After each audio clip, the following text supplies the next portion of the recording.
Estamos de vuelta en tu programa Conciencia Auditiva, conmigo como siempre, mi buen amigo el doctor Carlos Baramulán. Y mi querido amigo, el doctorante Gerardo Alvarado Hierro. Estamos hablando de ahora todavía algunas notas nacionales.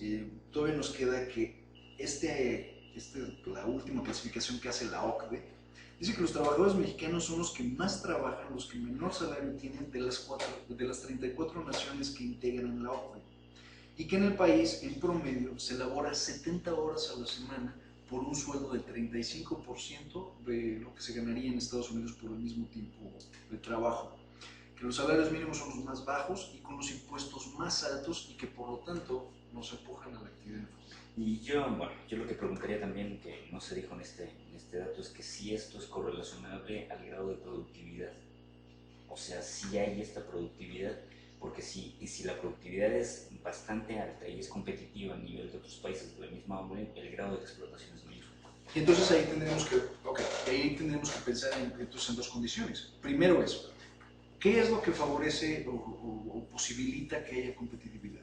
De inicio es que haya un entrenamiento para insertarte en el mercado laboral. Capacitación. O sea, una capacitación básica, vamos a decir, hasta nivel bachillerato, que de una primaria te lleve a una educación media, competente, competitiva, un bachillerato que te puedas insertar ya sea a la rama superior o que te insertes inmediatamente al mercado laboral, pero que tengas las competencias para hacerlo. ¿Lo tenemos en este punto en México? Esa sería la duda. Yo creo que no, pero... Yo creo que no. Yo creo que no lo tenemos.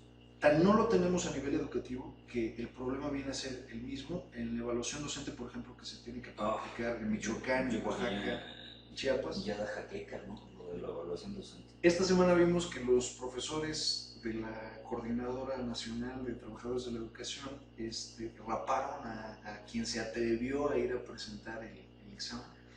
Y había una nota en el Universal, seguramente la viste. Yo no fui, ya es natural. De la comparación, ¿no?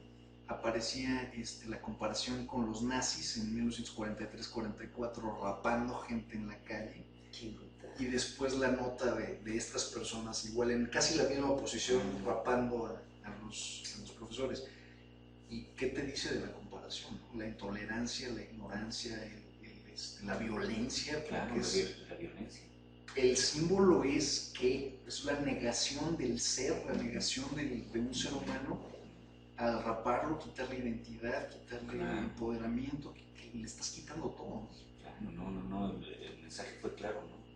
O sea, ellos van a rechazar cualquier tipo de condición que venga de esta naturaleza y se van a oponer al Estado. De hecho, se han opuesto al Estado, pero se van a seguir oponiendo. Lo que es absolutamente espantoso es que... Ahora, si puedes rapar a alguien, también puedes quemar un edificio.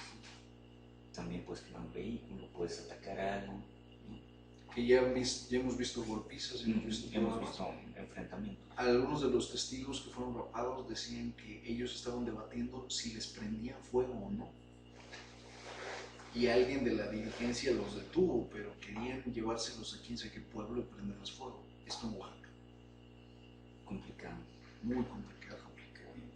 Y para rematar con estos asuntos de las coordinadoras y más allá, tenemos también al Instituto Nacional Electoral, que esta semana publicó las multas que iban a ser impuestas a los partidos, lo mismo que quién era el receptor de qué cantidad en qué multa.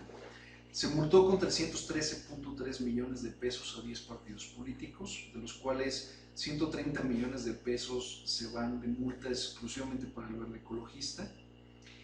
Movimiento Ciudadano se va con 13.7, Morena y Partido Humanista 13 millones cada uno, el PT con 9 millones de pesos, 9.3 millones, aparte de que el PT deja de existir. PRD, PT y Encuentro Social con 5.7 millones cada uno, PRI, Verde Ecologista con 4.4 millones, PRD solo con 4 millones más, PAN con 3.4 millones y el PRI solo con 900,000 pesos. Bueno, y no es una multa ciudadana, porque nosotros los mantenemos. Es nuestro dinero, entonces, ¿a quién están multando? ¿A quién castigan? Ya habíamos discutido esto. Yo creo que si en algún punto quieres que a un partido político le duela, múltalo con votos. No lo multes con dinero, múltalo con votos. Porque finalmente, y múltalo con votos en la elección. Ya fue la elección, perfecto.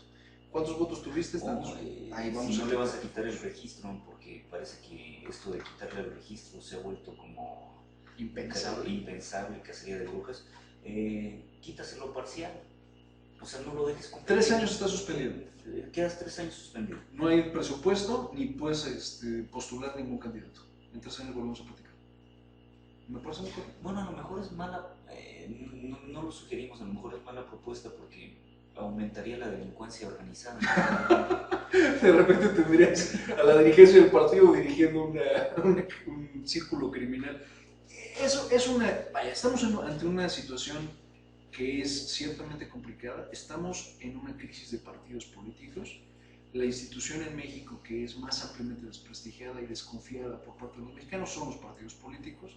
Nadie sabe qué es lo que hacen, nadie sabe cómo lo hacen, solo sabemos que mueven mucho dinero, que lo gastan discrecionalmente y que pueden obtener más dinero de otras fuentes. Esta semana coincidentemente... Yo lo que preguntaría es, ¿qué beneficio obtiene la ciudadanía de un partido político? Fíjate que en el COFITE lo único que aparece como la responsabilidad del partido político es una cuestión de educación, promoción, difusión. Esa es como la tríada de lo que se supone que es un partido político. El partido político se supone que debería de aglutinar las distintas versiones de su base para destilar en el candidato, en la selección del candidato, esa selección cuidadosa que se hace para que la ideología de la persona que va a ocupar un puesto de elección popular venga alineada con lo que la base tiene entendido como ideología. La realidad de las cosas es que lo último que se hace es eso.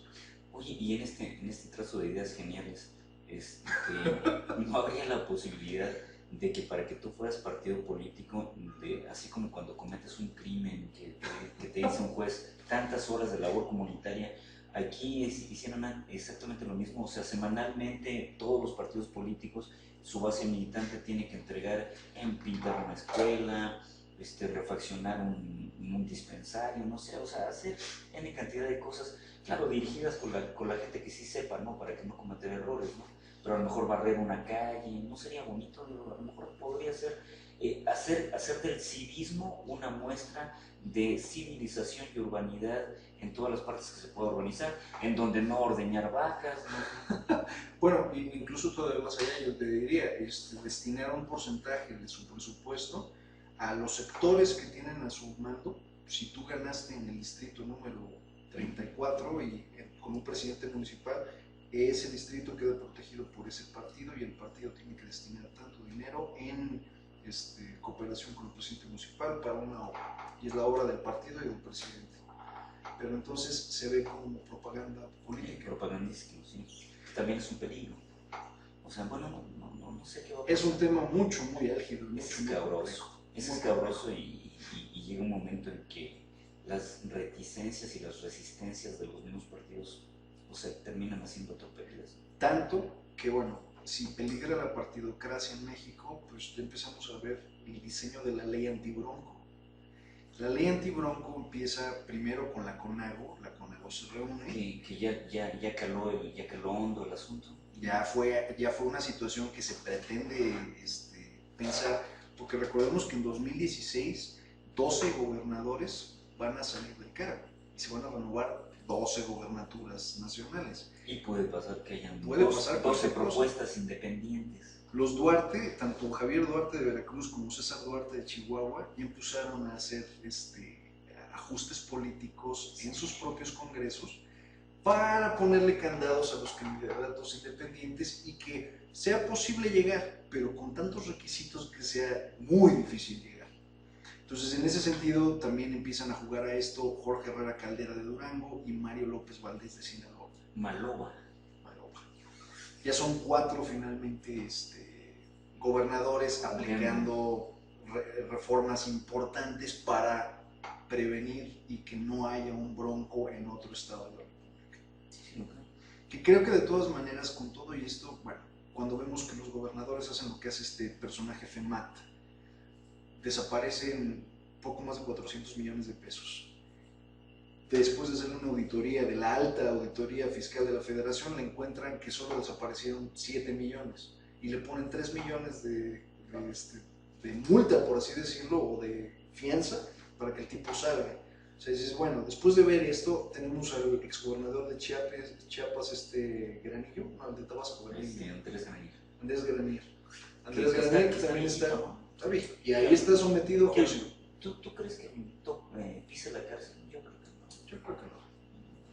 ¿Cuántos gobernadores, exgobernadores acusados de peculado, de recursos de procedencia, de operar con recursos de procedencia ilícita? Ahora, si, por ejemplo, si realmente desaparecieron 400 millones, te acusan por 7, ¿qué te preocupa que te acusen por 7? Acúsame por 50. Claro, de todas maneras no voy a pisar una cárcel, voy a resarcir el daño de alguna forma, voy a hacer una negociación y se va a acabar. Es una verdadera. Y se va a acabar. Y en este último, también esta semana, el Universal publica una nota sobre Manuel Bartlett, que Manuel Bartlett, según información recientemente desclasificada de la CIA y de... ¿Sí de la CIA? Sí, de la CIA y de la Dirección General de Seguridad Mexicana, Manuel Bartlett pudo haber ordenado el asesinato de Manuel Buendía y el asesinato del agente Camarena. Esto en el año 87, 88, no me 85, incluso 85, 86, cuando él fue secretario de Gobernación.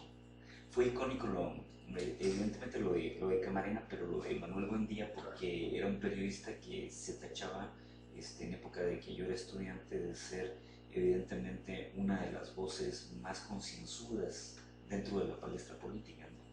Era incorrumpible, era un hombre, vaya, siempre fue muy franco, siempre fue muy directo, asesinado de una forma totalmente cruel, no iba saliendo de su casa, lo masacran en su coche, una cosa por el estilo. Sí. Estos asesinatos pudieron haber sido obra del hombre que nos dio la famosísima frase de se cayó el sistema. Se cayó el sistema.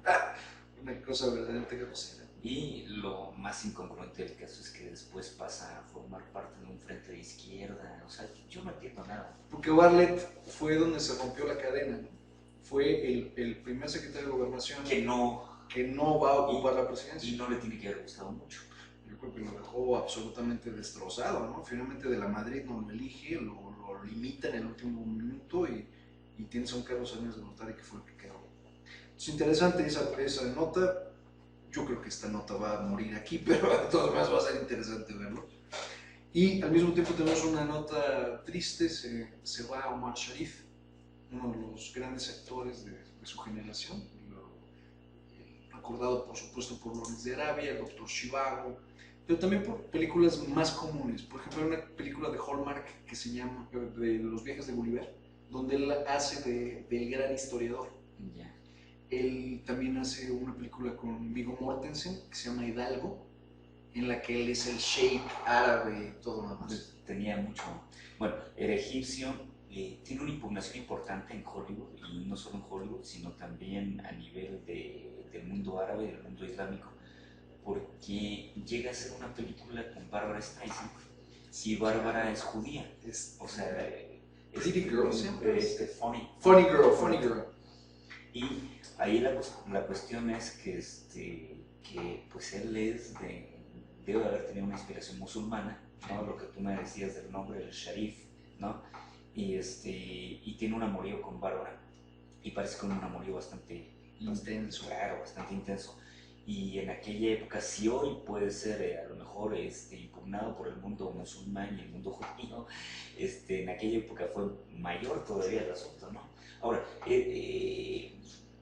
era súper mujeriego. Claro, o sea, una de las cosas que se destaca en todo esto, que se han narrado las crónicas, es que era un tipo sumamente guapo, ¿no? Donde en Lawrence de Arabia le hacen un close-up cuando se encuentra con Peter O'Toole, que es el Lawrence, ¿no? El famoso Lawrence, que es una película fuerte, es una película, en primera dura mucho tiempo. Muchísimo. Es como lo que el viento se llevó más o menos en capacidad de horas, ¿no? 3:30, 10 minutos. Y en segundo momento, se supone que en la vida real a Lawrence lo violan, ¿no? Entonces la película es un poquito... Es muy fuerte. Delicada, ¿no? Y delicada también para la época.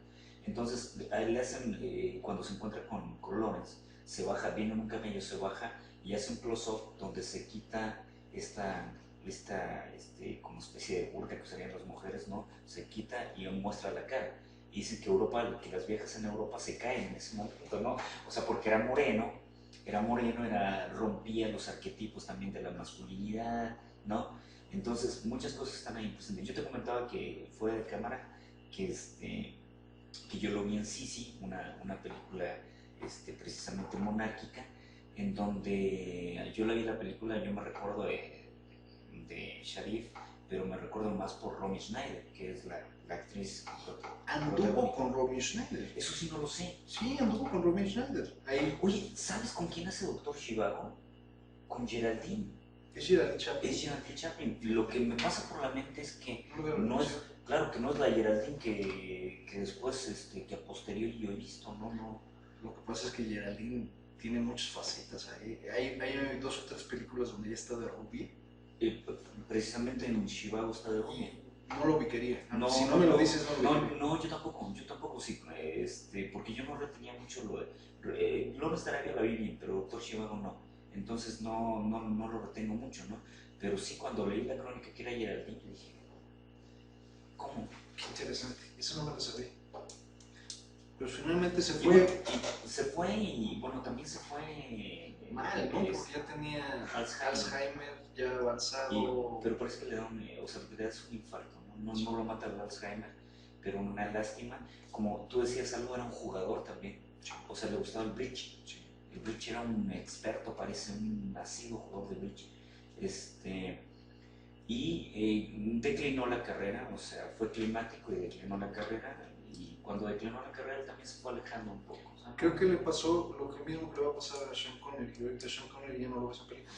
Pero los últimos 5 o 7 años ya no lo has visto. Pero Sean fue como más taquillero también de viejo, o sea la edad le dio claro. el arte, mientras que este hombre nunca dejó de estar. Omar Sharif podría haber tenido papeles secundarios después, pero nunca dejó de estar. Y nunca dejó de ser un muy buen actor. Claro. Ya viejo con la barba. ¿Sabes dónde lo vi? Que es un papel, no sé si decir que es discreto, porque las películas son de él, en una versión de... en una versión de Peter Sellers de La Pantera Rosa. Sí, claro. Él hace de un asesino, ¿no? Sí, claro. Entonces, pero es un papelito discreto, no protagónico. Pero no deja de parecer. Sí, ahí estaba, y claro, ilustra la película. En los años 90, yo creo que a finales de los 90, Sharif se vuelve un villano hollywoodense en películas europeas, ¿no? Es como el villano que salía con la cara de malo, callado, y tenía 3 o 4 diálogos en la película y se acabó. Acababa muerto de un balazo. Pero este es Sharif, o sea, finalmente el tipo nunca dejó de estar. Es una familia acaudalada, dentro de Egipto. Le dan el papel que lo catapulta es precisamente a Lawrence de Arabia, que había varios por ejemplo, para el personaje que él hace, habían varias propuestas, una de ellas era Alain Delon, pero no sabía eso. Sí, pero no lo logra, o sea, finalmente se lo dan a Sharif, ¿no? Que es, en primera con toda la tipología árabe, un tipo muy, yo no sé, era un tipo grande de estatura, ¿no? Casi un 80. Sí, no parece que fuera un tipo pequeño. Esbelto, pero la complexión adecuada. Sí, fuerte, ¿no? Era un tipazo, era un muy buen actor. Sí. Hay 2 o 3, creo que aparte del texto, finalmente del diálogo que el hombre hacía, era la forma en la que acababa de amarrar su expresión, la forma en la que hacía énfasis o dejaba de hacerlo. Manejaba muy bien sus pausas, manejaba muy bien sus movimientos, también era bueno para la comedia. Era un actor muy redondo, era un tipo que sabía muy bien su oficio, era un muy buen actor, le gustaba, era obvio que lo disfrutaba.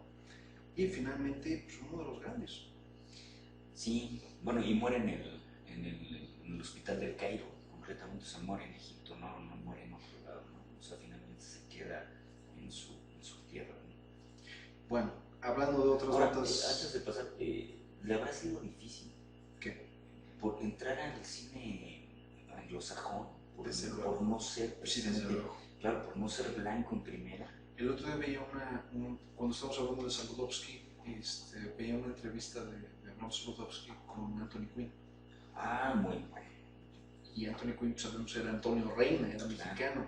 Y está hablando Anthony Quinn en español con... Y hablaba muy mal, ¿no? Pues hablaba, se daba a entender. Y yo una vez lo escuché también en un en vivo, pero no fue con hablar. Y dice, le quiero decir.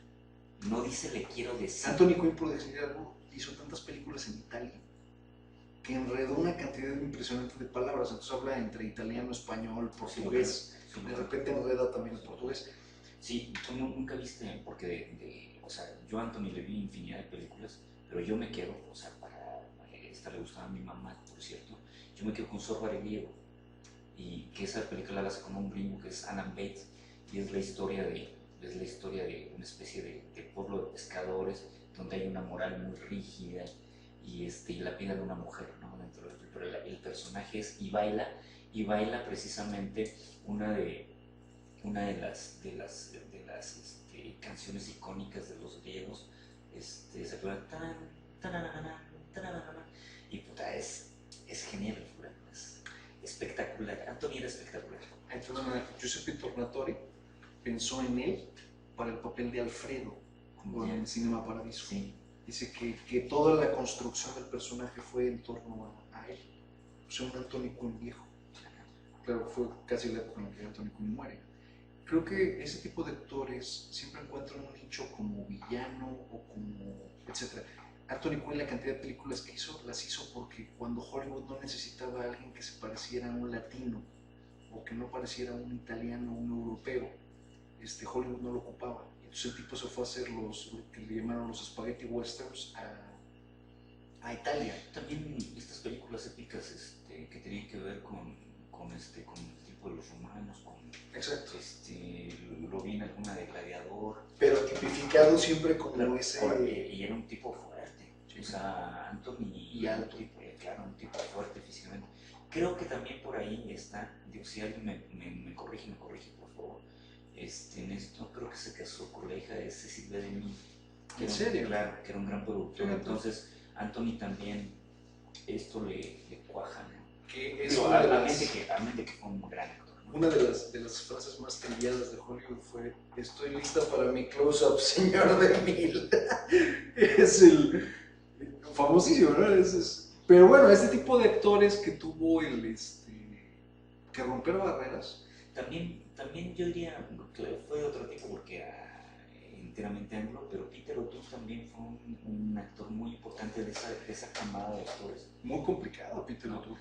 Y Peter O'Toole también lo vi en alguna película con Audrey Hepburn, con la flaquita, y bastante simpático el fulano, ¿no? También está por ahí Gregory Peck, me parece, ¿no? O sea, eran de ese tipo de actores, ¿no? Que se destacaron una generación que tuvo muchos extranjeros que tuvieron una sola película y no volvieron a aparecer. Tú sabes que hay claro, lo que voy a decir no tiene nada que ver, hay una distancia diametral, pero tú sabes que el papá de Lorenzo Lamas, que me parece que también era Lorenzo Lamas, argentino, participa en Hollywood en aquella época, tiene alguna peliculita, o sea... Lorenzo Lamas está en Vaselina. Ya partiendo de eso, claro, todo es creíble. Claro, claro, pero el Lorenzo Lamas chico, parece que le viene de ahí la vena, ¿no? O sea, el papá había estado en Hollywood. Ahora, hay muchos extranjeros que están ahí, que les es difícil abrirse paso y que logran ser cómicos también, ¿no? Me parece que Chaplin, mucho antes, es Valentino, no sé, o sea, habían habido incursiones de este tipo. Valentino. Que hay una película hay una película de la muerte de Valentino, donde Chaplin va a dar sus condolencias. Claro. Chaplin siendo un jovencito, va a dar las condolencias, ¿no? Y que Valentino hace una película que en esta pendejada de que los gringos no tienen muy claro qué es cada cosa, pues es una película que es el Sheik. Y el Sheik pues es evidentemente de un árabe, ¿no? Y sin embargo lo hace Valentino, ¿no? O sea, buscaban algo que no fuera muy anglosajón, que no se viera muy anglosajón. Cabello oscuro, claro, bienvenido, barbón, bienvenido, bigote, bienvenido. Sí, es una cuestión tan curiosa. Hollywood de los 30, los 40, los 50 y yo creo que hasta rasguñando los 70, que es esa idea de estereotipar. Y después ya no, ya hay una mucho mayor apertura, ¿no? Vaya, no me puedes decir que los actores modernos de comedia, Jack Black, el gordito que de repente aparece como sin bigote. No es estereotipo de nada. De nada. De No nada. me digas que es un gringo. Ese tipo se ve como lo que sea, ¿no? Se ve como cualquier cosa, ¿no? Yo lo otro día vi un chofer de camión que estaba idéntico. No, sí. Pues, dices, ponle la capa y es Nacho Libre.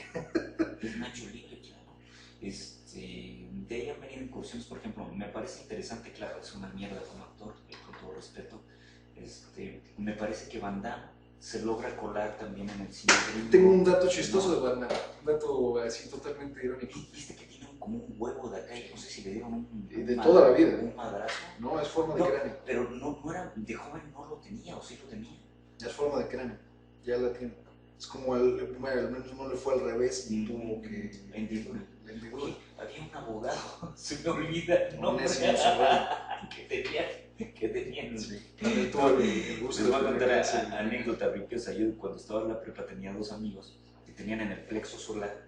Uno tenía, con lo que tú dices, una protuberancia y el otro tenía un hueco. Entonces decían que se ponían a fornicar y entraban y embonaban. Eran dos piezas de un Lego. Qué grosería.